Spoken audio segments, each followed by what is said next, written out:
multipliers and countercurrent exchange systems. So we have the tubule is going countercurrent as the fluid descends and then ascends. The flow is in opposite directions. That's the countercurrent multiplication.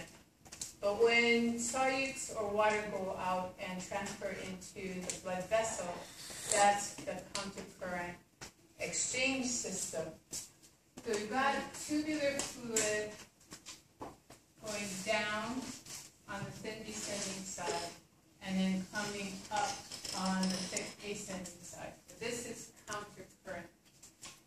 We have the blood vessels that are either in peritubular capillaries, or I just put vasorectal here because it's the most important for really concentrating urine. Where the thick ascending limb is going up, you've got blood flowing in the opposite direction. So whereas this is concentrating urine on the way down, and then solutes coming out here and it's becoming more dilute. Up here, we get to 100 milliosmoles, but your peritubular capillaries are coming right out of the glomerulus, and they're at 300 milliosmoles.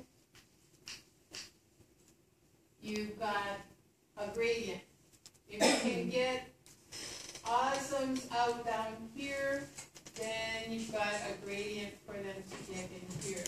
You can get water moving out up here. You've got a gradient for water to go into the vasorectum. Most of what the water is coming out of is beyond this point in the collecting tubule. So if you send 100 milliosmoles over to the collecting system through the distal convoluted tubule into the collecting system, and you insert aquaporins into this membrane, then water comes out, and at 100 milliosmoles, it's got a gradient to go into the bloodstream. Okay, so you have osms coming out, you got water going out. You've got a gradient for osms to go in when water goes in on that side, or water that's coming out on this side goes into the vasorectum. The vasorectum will get more concentrated as it goes down on this side. You have the solute that NKCC pumps out. And then when it's coming up this side, you got passive diffusion of water out.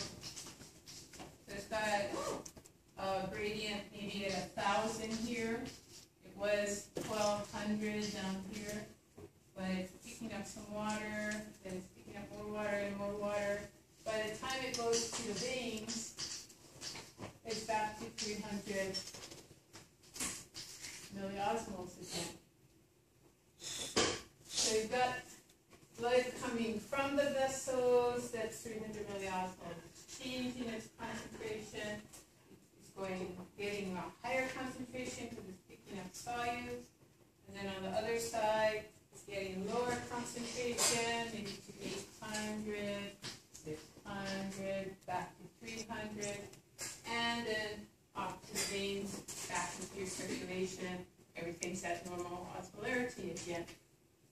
So you have this, the thick ascending limb pumping sodium, potassium, and 2 chloride. NKCC. A lot of that coming out, thick ascending limb. Sets up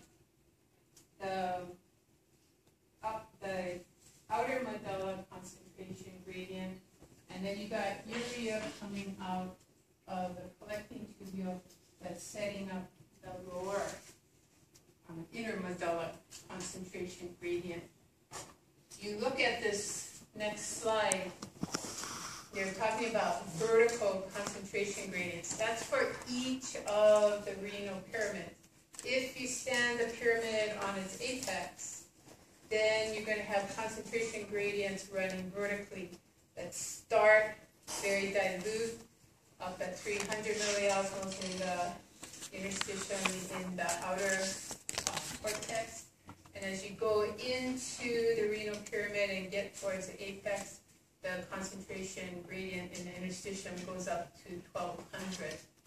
The purple area is your medulla, but those are little individual renal pyramids with cortical tissue in between. So it's not the total purple area that is being shown there.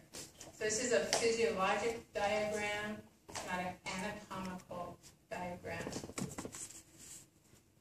If you have long loops of Henle, they go all the way down into the 1200 before they turn around and go back up to wherever their distal convoluted tubule is, their renal corpuscle is.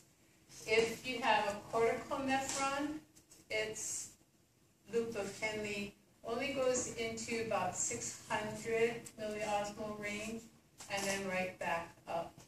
So when you send the blood to 85% of your nephrons, you're getting the maximum osmolarity in your urine, 600. But if you send all your blood to the juxtamedullary nephron, then your urine's going to come out at 1200 milliosmol. We had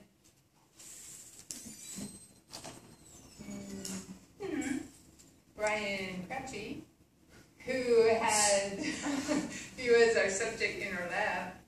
His first collectible urine sample was at 1100 wet. 1197. So he must almost totally dehydrated when he came into lab. He was supposed to come in mildly dehydrated, which would be around 700 or 700. So he was so dehydrated after he did his initial first hour, he had no urine in his bladder that he could squeeze out. So he's a little overzealous in following the protocol. Passionate. He's passionate. They said don't drink, I'm not gonna drink. We had other people the same. Okay, so depending on the length of the loop of Henle, you're going to be able to send out mildly concentrated urine. So if mild dehydration, you'd still be sending most of your blood to the cortical nephron, and you'd be putting out urine at around 600 milliosmoles. That would be mild dehydration. And if you're severely dehydrated, blood all goes to the long loops, and you're putting out 1197 milliosmoles in your urine, and very little volume. Okay, another thing was he was doing one of the worst protocols that you can do, which is drink saline and lie down. Because that volume expands, that should shut off ADH, and you get maximum urine output. So he was so dehydrated that even with that protocol, he couldn't, with the first hour, get any volume out. So most of the saline that he drank, it was going into the tissues to get his osmolarity of his tissues back to normal.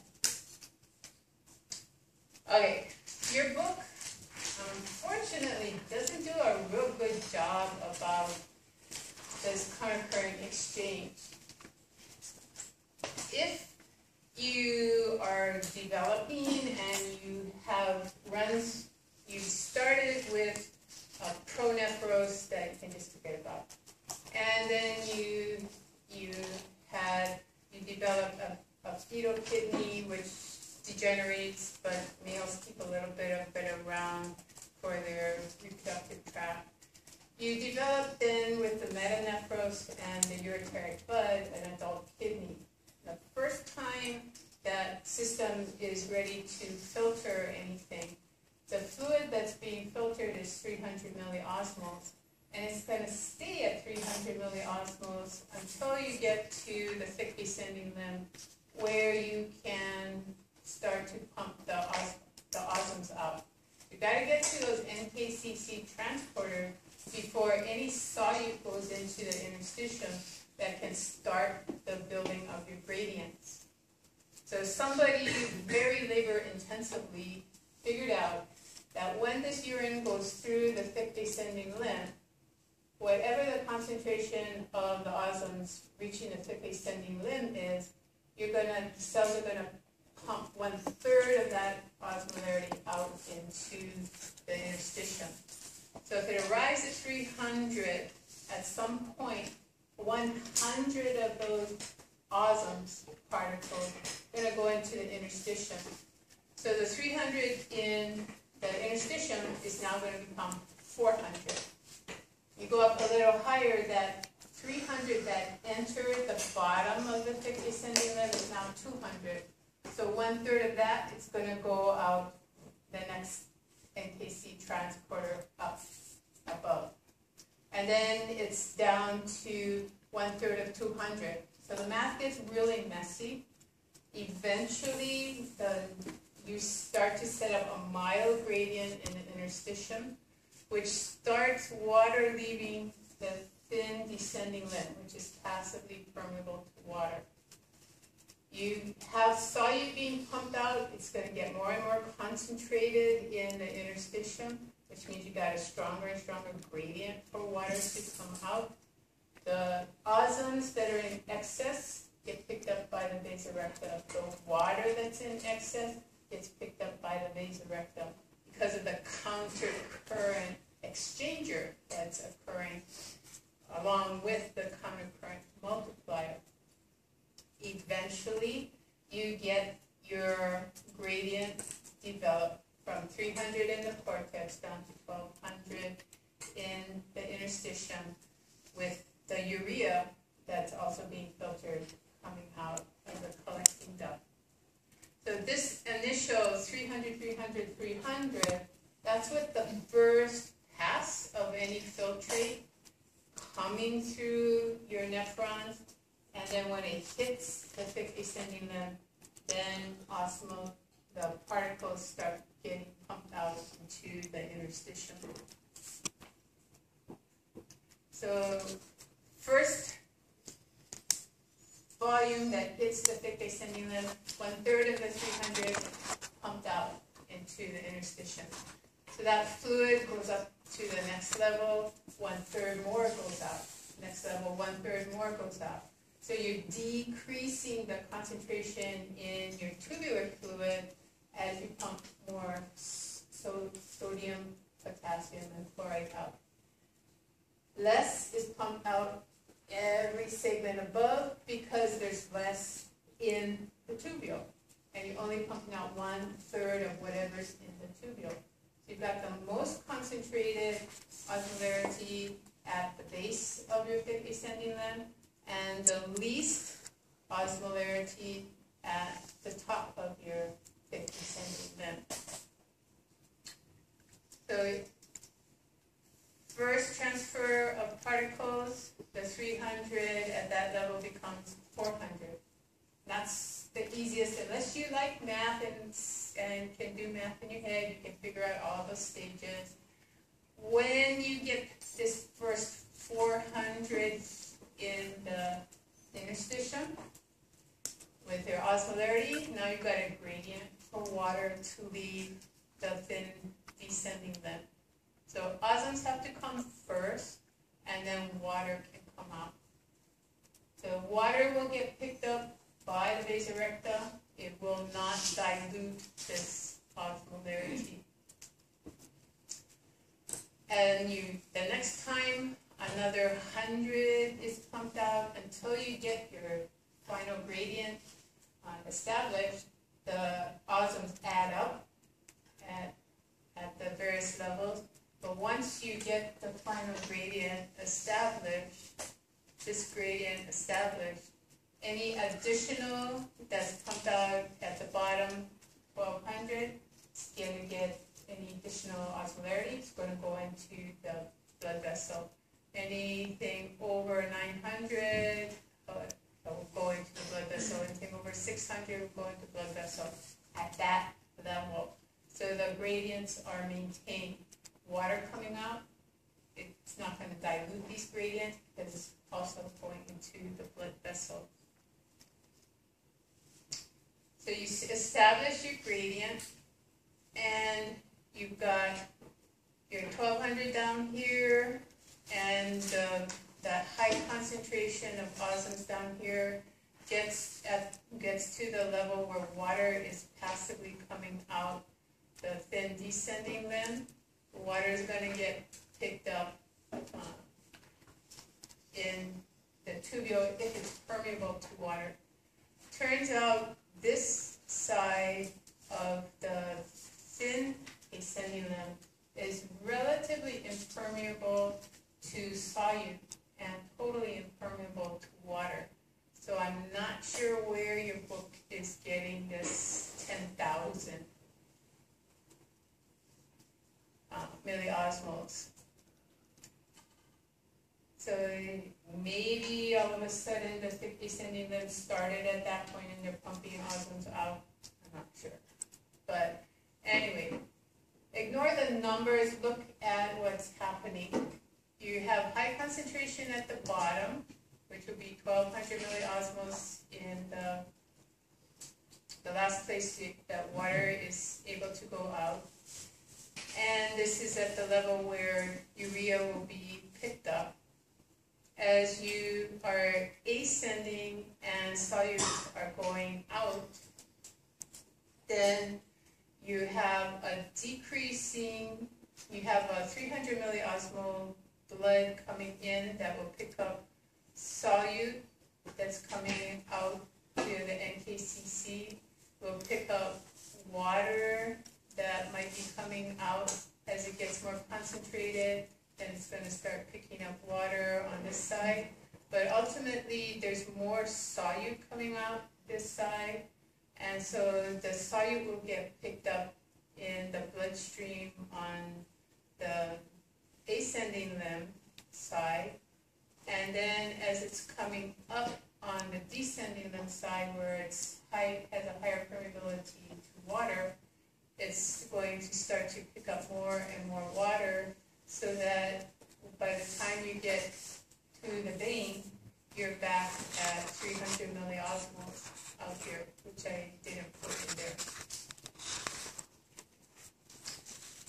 Okay, antidiuretic hormone, vasopressin, we've gone over all of that already. The effect is on the collecting tubule, collecting duct, where you have aquaporin that channels that are downregulated and upregulated depending on whether or not vasopressin is present or not. So if vasopressin is coming out in higher concentrations, then more of it will bind to the receptors in the basolateral surface.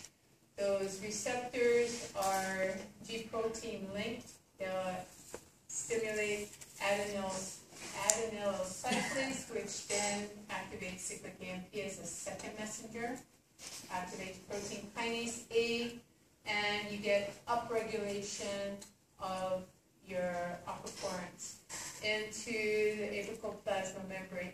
This is a different aquaporin than the aquaporins that are there all the time. This is aquaporin 2. So 2 is upregulated, and you then are absorbing, or water is diffusing into the cell down its concentration gradient.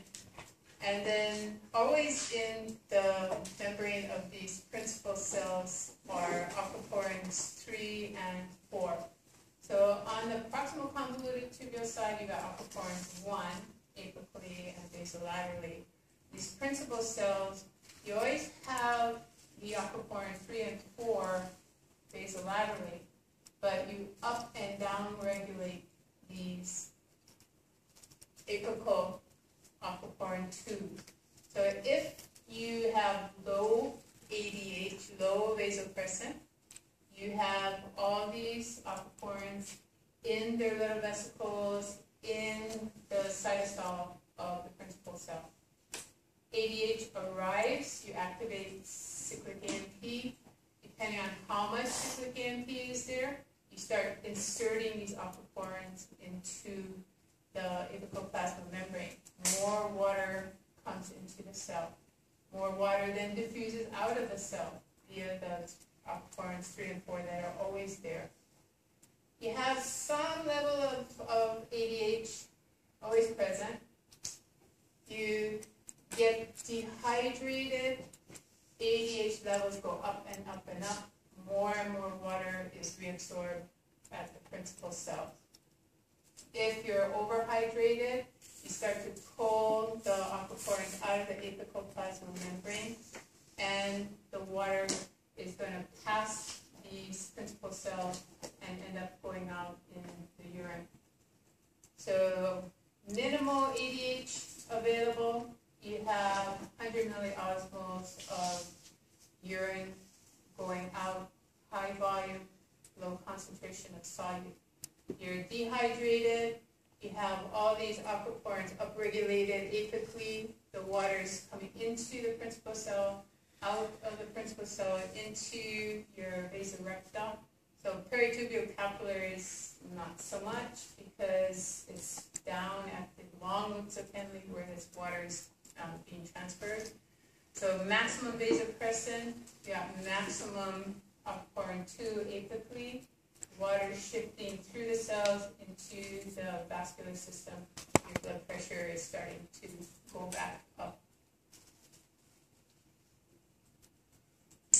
So, filtered entering proximal convoluted tubule at 300 milliosmoles, assuming you're normally hydrated. This is going into a juxtamedullary nephron because it's getting concentrated to 1200 milliosmoles. So you must be, it's like you must be dehydrated to shift your blood over to the long loops. So as the long loops go through the interstitium, the water that is passively diffusing out on the thin descending limb moves out, and the osmolarity goes from 300 up to maximum of 1200. On the ascending side, as soon as you hit the thick ascending limb, so that must be where that 1000 is coming, their thick ascending limb is way down at the base here. You start pumping out your osmolarity. The sodium and chloride go out, but so does potassium. And you got 2 chlorides, so 2 chlorides and potassium and a sodium are pumped out, not just sodium and chloride. So make that change in your notes. NKCC, sodium, potassium, 2 chlorides go out, and so the osmolarity starts to go down. You have so many of these transporters in the thick ascending limb that you pump out so much solute that you, when you exit the medulla, you have a tubular osmolarity of 100 milliosmoles. So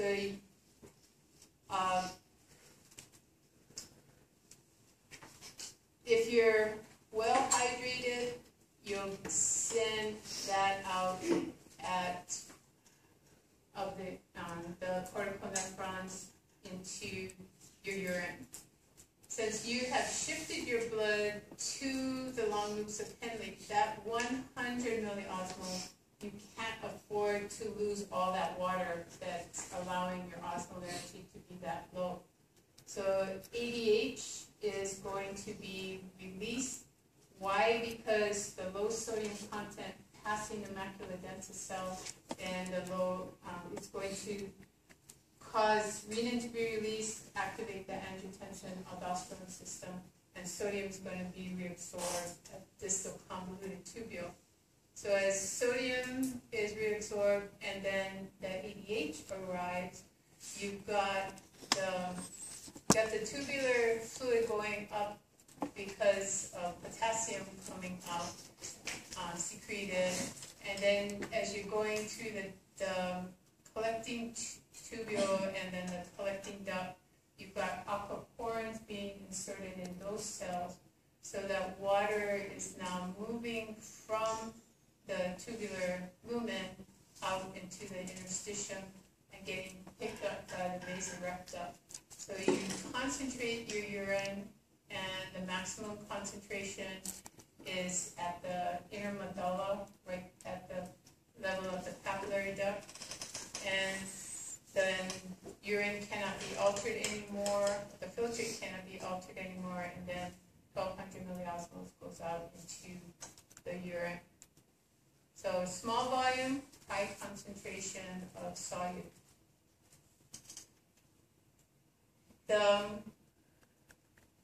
If you're well hydrated, overhydrated, you're going to be sending your blood to the cortical nephrons. They're not going to be accessing the 1200 milliosmol level of your medulla. If you look at the other figures in Sherwood, shows you that the cortical nephrons only go into the medulla to the 600 milliosmol range. They will still have, however, 100 milliosmoles at the beginning of a solute water concentration, at the beginning of the distal convoluted tubule.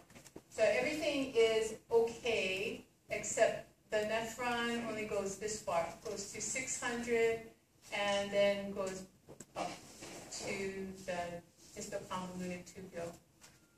100 milliosmoles is as dilute as a tubular fluid can get. Since you are overhydrated, you have turned off the secretion of ADH. You have minimal ADH available at the collecting tubule and collecting duct. So cyclic AMP concentrations go down. These aquaporins are now downregulated and put into the interstitium again. So water is not reabsorbed at the collecting tubule and collecting duct. That 100 milliosmoles goes out as urine. So high volume, low osmolarity. So you're excreting mostly water. This is showing you what's happening in your vasa recta. You've got the blood vessel that is your afferent arteriole dividing to form peritubular capillaries, and then long loops still form the vasa recta. The blood entering the vasa recta is going to descend on the paralleling the ascending limb. So it enters at 300, and then it's going to pick up solute, and it will have a passive flux of water going out to the interstitium, but not so much that you're going to dissipate your osmotic gradient. The fluid picking up the solute, and then on the ascending side picking up the water, you concentrate the osmolarity going down. You go to 1200, and then as you're coming up and up past the descending limb, you start to pick up more water, and you dilute the blood on that side to 300, which then goes to the veins. Up in the close to the cortical nephron, the only thing that makes sense about the water here going into the peritubular capillary is due to the fact that it's close to the proximal convoluted tubule. But the sodium chloride going out into the interstitium, that water should be there's no mechanism on that ascending side for the sodium chloride to really diffuse out. So a little bit questionable about what they're talking about there. There's a gradient, but there's no mechanism for sodium to leave the the blood vessels at a very high rate. So it's mostly the picking up of water that's diluting the osmolarity that's going to the veins. Here, where they're talking about uremic toxicity, metabolic acidosis, potassium retention, sodium imbalances. So look that over on your own, and that's continued here as well. This is review over about the micturition response, which we've already gone over in Martini, so you can use that for review. The next two are videos. We have about only 3 minutes, so I'll show you this video. The next one, look at it on your own. In hemodialysis, a patient's blood is pumped through membranous tubes. Dialysis solution surrounds the tubes and is pumped in the opposite direction. Toxic substances move across the membrane down their concentration gradients. In other words, they diffuse from the blood into the dialysis solution. The cleansed blood is returned to the body.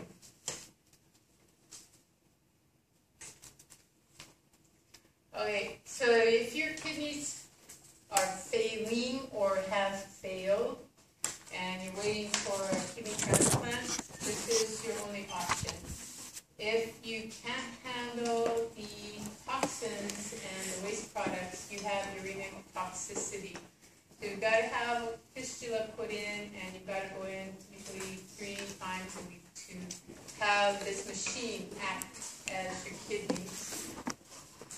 Or you have peritoneal In peritoneal dialysis, substances are exchanged across the lining of the abdominal cavity. Dialysis fluid is introduced into the cavity. Toxic substances move across the peritoneal membrane and down their concentration gradients from the body into the dialysis solution. After a time, the fluid is drained, removing the toxins from the body. Another way to get rid of toxins, so instead of having a fistula here, you have a fistula here. When you put in all that fluid into your peritoneal cavity, you're full of fluids, which is really uncomfortable. So it's not a better option than the other type of dialysis, but either way, you've got to get rid of the toxins. Okay, so on Thursday, we'll start on chapter 15. I'm only covering at the base, so I expect to be able to go on to